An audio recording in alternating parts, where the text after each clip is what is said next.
तो हेलो बच्चों, कैसे हो आप सभी लोग। मैं आशा करता हूँ आप सब अच्छे होंगे।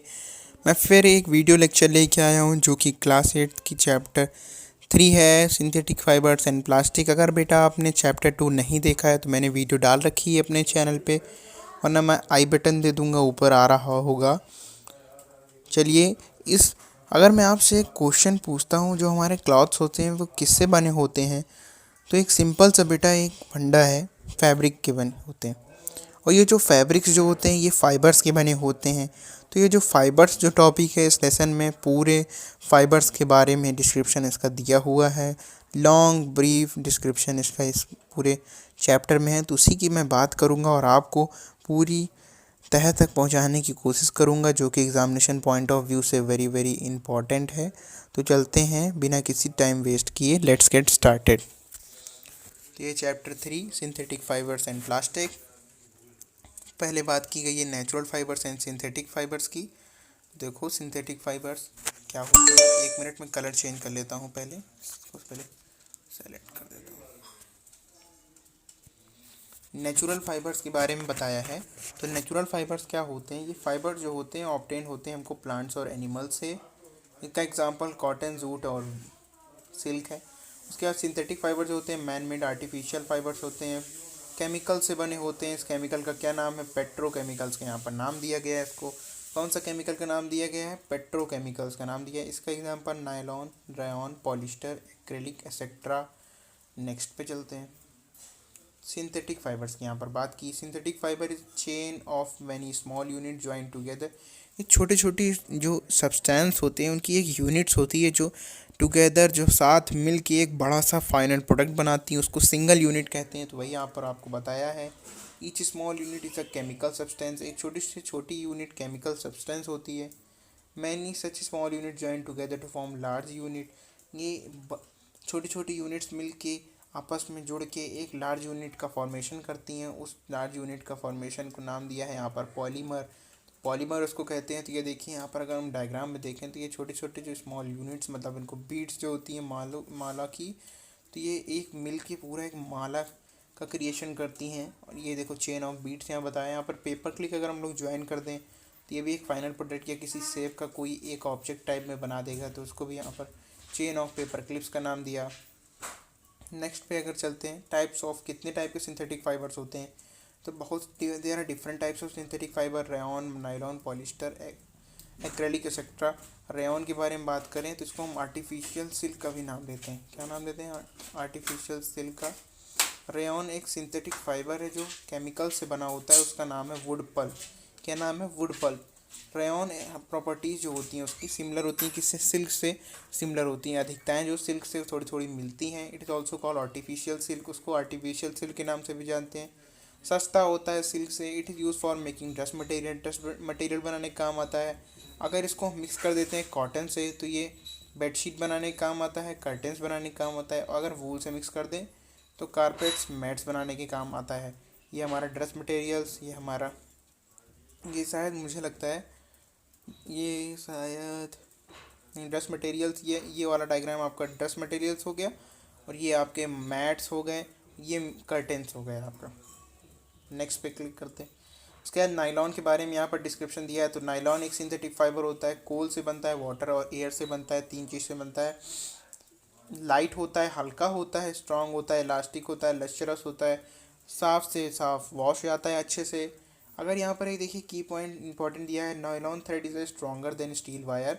अगर हम लोग कंपेयर करते हैं नायलॉन थ्रेड को स्टील वायर से, तो जो नायलॉन थ्रेड होता है वो ज़्यादा मजबूत होता है स्टील वायर से। तो ये यहाँ पर बताया था, nylon thread is stronger than steel wire. उसके बाद ये किस काम में आता है नायलॉन, तो यहाँ बताया it is use for making dress material, dress material बनाने का काम आता है। कर्टेंस, पर्दे बनाने का काम आता है। सॉक्स बनाने का काम आता है। रोप्स बनाने का काम आता है। ब्रशेज, बेल्ट, टेंट और ये पैराशूट्स। ये आपको याद रखना, एग्जाम में पूछा जाएगा इनकी यूज़ और इनकी डिफिनीशन। पॉलिस्टर के बारे में यहाँ पर डिस्क्रिप्शन दिया है। Polyester is synthetic fibre made up of small unit. इनकी स्मॉल यूनिट्स को क्या नाम दिया है यहाँ पर, ईस्टर के नाम से, इसको आपको याद रखना है। ये भी हल्का होता है, स्ट्रांग होता है, इलास्टिक होता है, अच्छे से वॉश हो जाता है और does not gate wrinkled easily. इसमें दाग धब्बे जल्दी नहीं पड़ते। It is use for making dress material. ये भी ड्रेस मटेरियल बनाने का काम आता है। अगर इसको कॉटन से मिक्स कर दें तो पॉलीकॉट का नाम देंगे, और वूल से मिक्स कर दें तो पॉलीवूल। तो इसमें डिफ्रेंशिएशन पूछा जाएगा, what is the differentiate between polywool and polycot. तो आपको बताना पॉलीकॉट जो होता है अगर उसमें कॉटन कॉटन से मिलके बनता है, और वूल जो होता है वो पॉलीवूल से मिलके बनता है। अगर हम लोग उसको मिक्स कर दें तभी वो पॉलिस्टर के नाम से जाना जाता है। उसके बाद द टू कॉमन पॉलिस्टर का यहाँ नाम दिया है टेरिलीन एंड पीईटी पॉलीथीन टेट्राफिलेट। तो टेरिलीन तो आपको याद हो जाएगा, पर पीईटी का फुल फॉर्म आपको याद रखना है। इसकी 3 क्लैपिंग करके आप कर सकते हो।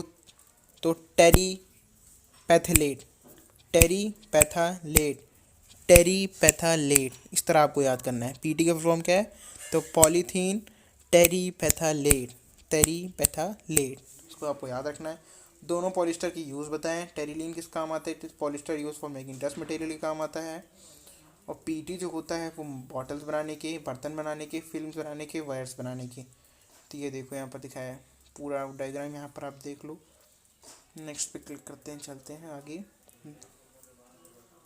एक्रेलिक के बारे में बताया। एक्रेलिक एक सिंथेटिक फाइबर जो प्रॉपर्टी जो उसकी अधिकताएं होती हैं वूल से थोड़ी थोड़ी मिलती हैं। चीपर होता है, किससे? वूल से सस्ता होता है। हाँ, it is use for making sweater, souls, blanket etcetera. ये सॉल स्वेटर बनाने का काम आता है। तो ये देखो स्वेटर, ये सॉल्स, ये ब्लैंकेट्स दिखाया गया है आपको, ये भी आपको पढ़ना है। कैरेक्टरिस्टिक सिंथेटिक फाइबर की, सिंथेटिक फाइबर जो होते हैं लाइट होते हैं, हल्के होते हैं, स्ट्रॉन्ग होते हैं, इलास्टिक होते हैं, ड्यूरेबल, मतलब बहुत सालों तक चल भी जाते हैं। वाटर की जो एब्जॉर्बमेंट होती है वो कम होती है, अच्छे से जल्दी सूख जाते हैं, अच्छी मेंटेनेंस की अच्छी होती है, और ये थोड़ा चीपर होते हैं। The disadvantage of synthetic fibre थी, आपको एडवांटेज ये है और डिसएडवांटेज ये हैं। तो ये दोनों पूछे जाते हैं एग्जाम में। The disadvantage of synthetic fibre is that they catches fire easily. ये ना जो फायर होती है, आग होती है, आग बहुत जल्दी पकड़ते हैं, क्योंकि तो उसके आग लगने के बाद जो इनका फाइबर होता है वो हमारी बॉडी से चिपक जाता है, जो हमारी बॉडी को हार्मफुल होता है और हमारी बॉडी से निकलता भी नहीं है फिर। So we should not wear synthetic cloth while working in the kitchen. हम लोग को सिंथेटिक फाइबर क्लॉथ पहन के किचन में काम और लेबोरेटरी में काम नहीं करना चाहिए। तो ये लेबोरेटरी, ये हमारा किचन। इस तरह आपको यहाँ पर डिसएडवांटेज क्या होते हैं? आग इनमें जल्दी लग जाती है, और वो जो इनका फैब्रिक्स होता है वो मेल्ट होकर हमारे बॉडी में चिपक जाता है। नेक्स्ट करते हैं प्लास्टिक का। देखो यहाँ पर होता है प्लास्टिक सिंथेटिक मटेरियल है, सिंथेटिक मटेरियल ही है यहाँ पर सारे, क्योंकि लेसन ही उसी तरह का है। तो ये दे आर पॉलीमर्स, ये पॉलीमर्स होते हैं लाइक सिंथेटिक फाइबर्स की तरह। They are made up of chain, ये चेन से मिलकर बने होते हैं, छोटी छोटी यूनिट्स होती हैं कि फिर ये लार्ज पूरे ज्वाइंट होके सब एक दूसरे से एक लार्ज यूनिट का फॉर्मेशन करते हैं। Some plastic have linear arrangement of small units, किसी किसी का लीनियर अरेंजमेंट होता है और किसी किसी का क्रॉस लिंक्ड अरेंजमेंट होता है। ये आपके सिलेबस में डिफाइन नहीं किया गया, सिर्फ नाम बताया गया है, तो आप सिर्फ नाम जान लो। मैं क्लास 9th और 10th में इसका डिस्क्रिप्शन है, तो मैं आपको वहाँ पढ़ाऊँगा। प्लास्टिक कैन बी मोल्डेड, जो प्लास्टिक होती है उसको किसी तरह की शेप दे सकते हैं, रोल कर सकते हैं, थिन शीट्स में कन्वर्ट कर सकते हैं। ये यहाँ पर बताया plastic can be moulded into different shapes, rolled into thin sheets, made into wires. Wires में भी कन्वर्ट कर सकते हैं। कैन गिव डिफरेंट कलर, अलग अलग प्रकार के कलर दे सकते हैं, रिसाइकल भी कर सकते हैं। So it use for making many articles, articles बनाने का काम आता है। तो ये बॉटल प्लास्टिक है, ये बकेट, ये टॉयज, ये फुटवेयर, ये पॉलीथीन, और ये चेयर्स फर्नीचर बनाने के भी काम आते हैं। नेक्स्ट टाइप्स ऑफ प्लास्टिक बताया है। प्लास्टिक हमारी 2 प्रकार की होती हैं, कौन कौन सी? Thermoplastics and thermosetting plastic. दोनों में डिफरेंस पूछा जाएगा। तो थर्मोप्लास्टिक के बारे में, ये प्लास्टिक ऐसी होती हैं विच कैन बेंड ईजिली, इनको हम लोग मोड़ सकते हैं। ये सॉफ्ट हो जाती हैं कब? जब हमको हीट करते हैं। Example polythene, PVC, polyphenyl chloride, इनसे पाइप जरूर बनती है, पीवीसी पाइप आपने सुना होगा नाम। तो पॉलीथीन और पीवीसी का डिस्क्रिप्शन है। पॉलीथीन्स जो होते हैं वो टॉयज उनसे बनते हैं, कॉम कंटेनर्स बनते हैं, ये कंटेनर्स, ये कॉम, ये टॉयज। पीवीसी जो होता है वो पाइप बनाने का काम आता है। तो ये देखो ये वाले पाइप्स फुटवेयर बनाने का काम आता है, पॉलीथीन बनाने का काम आता है। तो इनके यूजेस, इनके डिफिनीशन आपको ज़रूर याद रखनी है। उसके बाद थर्मोसेटिंग की बात की है, तो थर्मोसेटिंग ऐसी प्लास्टिक होती है जो कभी एंड जल्दी से नहीं होती, तो which do not end easily and do not soften and heating. ये सॉफ्ट नहीं होती हीटिंग में। Example bakelite, melamine. Bakelite का मतलब क्या है? ये बेक लाइट जो होता है ये poor conductor of heat and electricity, bad conductor of heat and electricity होता है। It is used for making electrical switches बनाने के काम आता है। Handles of electric iron. उसके बाद ये प्रेशर कुकर्स के जो हैंडल्स होते हैं, पैन के जो फ्राइंग पैन्स के जो हैंडल्स होते हैं, इनको बनाने का मतलब ये हीट बैड कंडक्टर होते हैं तो हीट पकड़ने का कोई सवाल ही नहीं उठता इसमें। Melamine, it is resistant to fire, ये रेजिस्टेंट होते हैं फायर के, attractive and more resistant to heat, heat से भी बहुत ज़्यादा रेजिस्टेंट होते हैं प्लास्टिक से अगर कंपेयर करें। It is for making use for making uniform of fireman, fireman की यूनिफॉर्म बनाने का काम करते हैं ये। फ्लोर टाइल्स बनाने का, किचन वेयर का, ये देखो ये फायरमैन की यूनिफॉर्म, ये कटलरी का कुछ सामान, और ये आपका किचन वेयर का। Next, plastics and materials of choice, plastics are light strong durable and cheaper than metals, ये सस्ते होते हैं मेटल से, चीपर होते हैं, सस्ते होते हैं, ड्यूरेबल बहुत ज़्यादा दिन चल भी जाते हैं और मजबूत भी होते हैं। So they are use for making furniture, furniture बनाने का भी काम करते हैं।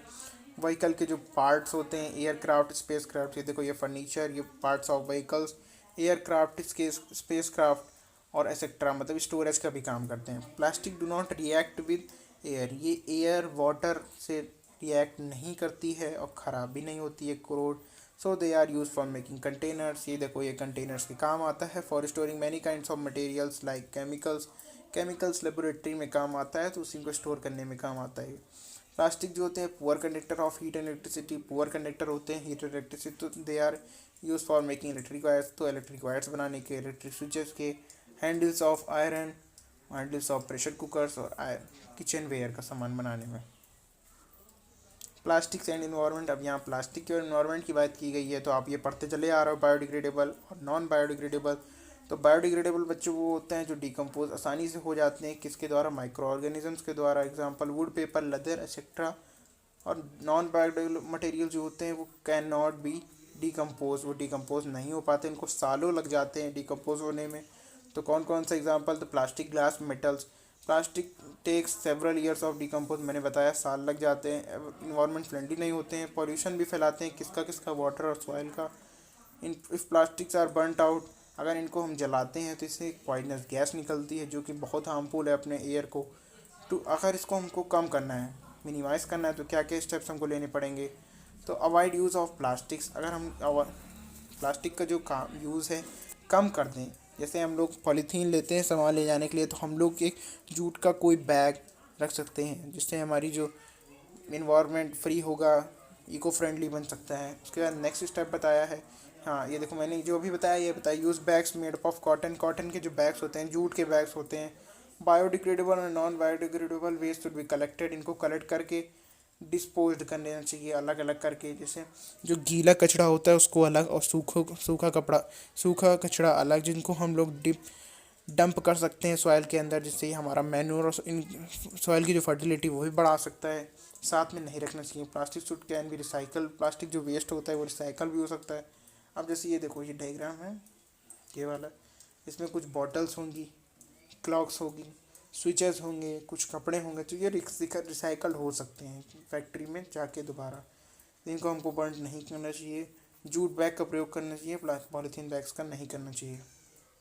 नेक्स्ट, तो थैंक यू बच्चों, यहीं तक आपकी पूरी स्लाइड थी, पूरा चैप्टर मैंने आपको कवर किया है। नेक्स्ट वीडियो में मैं आपसे क्वेश्चन लेके आऊँगा जो कि पूरी क्वेश्चन सीरीज़ होगी, hots question, value based question, objective question जो आपके एग्ज़ाम में पूछे जाते हैं। तो ये पार्ट 1 था बच्चों, मैं पार्ट 2 लेके आऊँगा कल या परसों में, तो आप उस वीडियो को भी ज़रूर देखना। इस वीडियो को आप लाइक करो, subscribe the channel. Thanks for watching the video.